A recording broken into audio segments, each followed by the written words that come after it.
Good morning friends, आपका स्वागत है हमारे YouTube channel learning point with Abhishek में डेली स्टेनो डिक्टेशन के लिए। दोस्तों, अगर आप चैनल पर पहली बार आए हैं तो चैनल को सब्सक्राइब कीजिए और बेल आइकन प्रेस कीजिए ताकि आने वाले वीडियो की नोटिफिकेशन आप तक आसानी से पहुंच सके। वीडियो को लाइक कीजिए, अपने दोस्तों को ज़्यादा से ज़्यादा शेयर कीजिए और अंत में हमें कमेंट करके ज़रूर बताइए कि आपको ये डिक्टेशन कैसा लगा और आपकी कितनी मिस्टेक्स हुई है। 90 शब्द प्रति मिनट डिक्टेशन स्टार्ट। एक लंबे इंतज़ार के बाद कोरोना के हवाले से कुछ अच्छी खबरें आई हैं। सोमवार को जहां WHO की प्रमुख वैज्ञानिक सौम्या स्वामीनाथन ने यह उम्मीद जताई कि इस साल के आखिर या अगले वर्ष की शुरुआत में वैक्सीन रजिस्ट्रेशन के लिए तैयार हो सकती है, तो वहीं नई दिल्ली में मंत्री समूह की बैठक में स्वास्थ्य मंत्री हर्षवर्धन ने जानकारी दी कि अगले साल की शुरुआत में एक से अधिक स्रोतों से देश में वैक्सीन उपलब्ध हो सकती है। एक अन्य उत्साहित करने वाली खबर यह है कि देश में संक्रमण के नए मामलों में कमी आ रही है और पिछले कई दिनों से गिरावट का क्रम जारी है। रविवार के मुकाबले सोमवार को जहां 7,651 कम नए मामले आए, तो सोमवार के लिहाज से मंगलवार को 11,390 की गिरावट दर्ज की गई। संक्रमित लोगों के स्वस्थ होने की दर भी 86% से ऊपर हो चुकी है। अगर यह क्रम आगे भी जारी रहा तो वाकई देश के लिए बड़ी राहत की बात होगी। ये सारे आंकड़े प्रोत्साहित कर रहे हैं कि कोविड-19 पर हम निर्णायक काबू पा सकते हैं यदि दृढ़ इच्छा शक्ति दिखाएं।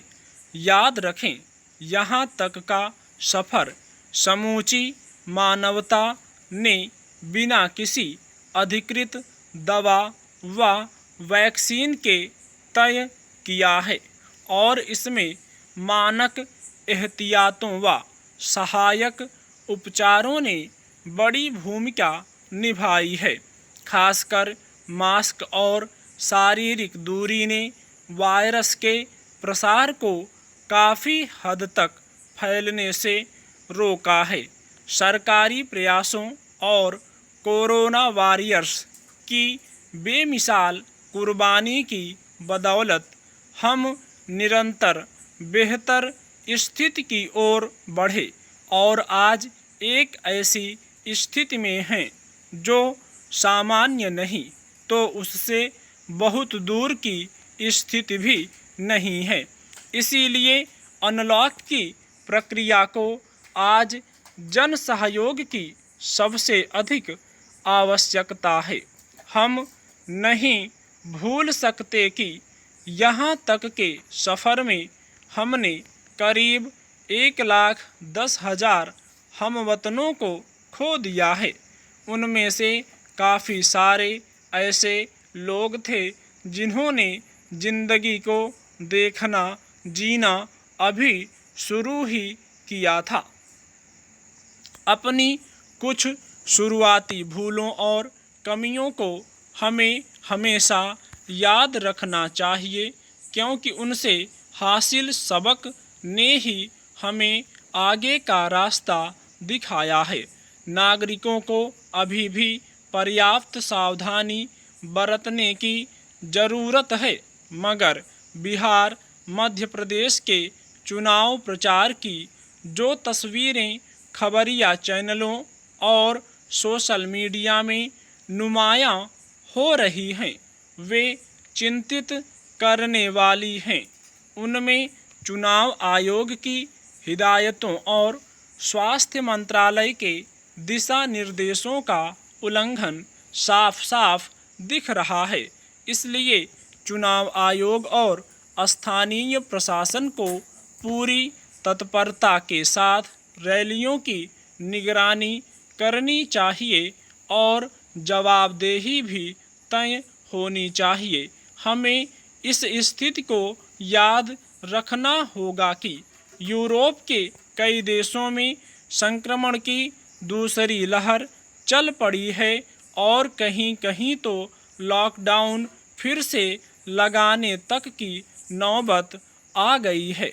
दुनिया भर के विशेषज्ञ आगाह कर चुके हैं कि सर्दियों का मौसम इस वायरस के लिहाज से अधिक चुनौतीपूर्ण साबित हो सकता है।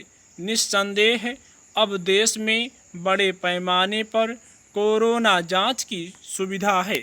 अस्पताल भी अपेक्षाकृत अधिक मुस्तैद हैं, लेकिन कोशिश यही होनी चाहिए कि उन पर दबाव न बढ़े और जो सकारात्मक रुख पिछले दिनों में बना है उसका फ़ायदा उठाया जाए।